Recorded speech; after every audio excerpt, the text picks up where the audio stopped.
Let's go live to Melbourne now. Professor at RMIT University, Joe Siracusa joins us now. I want to get to Trump. I want to get to the state dinner that is fast approaching with Scott Morrison, but you just can't go past the UK at the moment.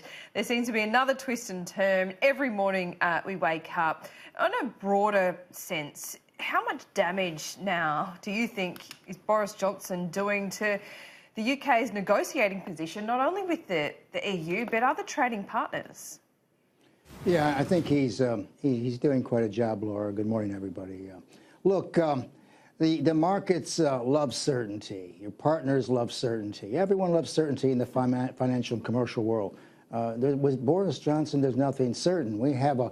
He's trying to push through his version of a law. There's a new law that says you can't do that, and so he's caught between two worlds, and he's doing a lot of damage. But as I like to say on this show, not only doing damage to the markets and to the EU's, UK's position, he's also eroding trust in the willingness of Europe to believe that he's a good partner. I mean, if he can't leave the EU properly, then who's going to trust the United Kingdom when it comes to matters of NATO or with Russian revisionism in Central and Eastern Europe?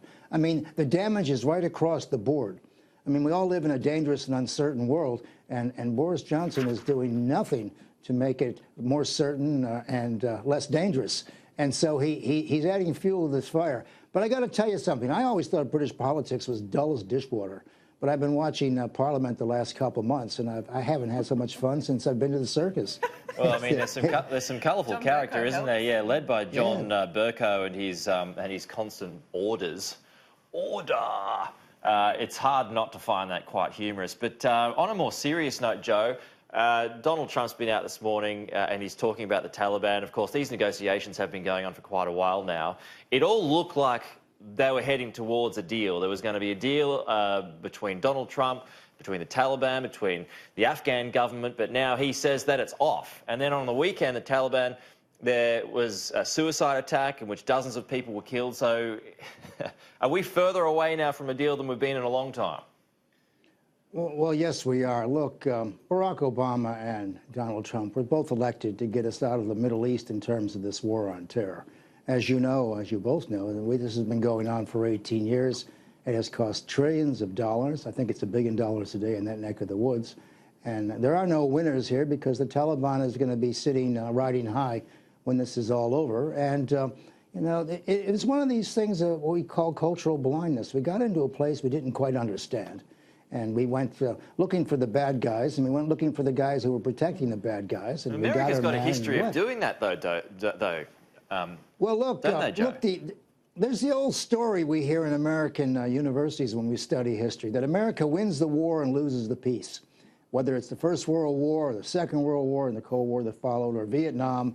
And this is another good example of we won the war quickly and we lost the peace. Look, we don't know how to get out of that place. It's Afghanistan is one of these places that used to devour British armies in the 19th century. It devoured a Russian army in the 1980s. I mean, the idea that we could do something that the Russians and the British Empire hadn't been able to do is a bit of a joke. Now, look, Trump made a mistake by meeting them, by claiming to meet these people at Camp David. He should have got all of his I's dotted and T's crossed before he sat down with them anywhere, but he wanted to be kind of the deal maker.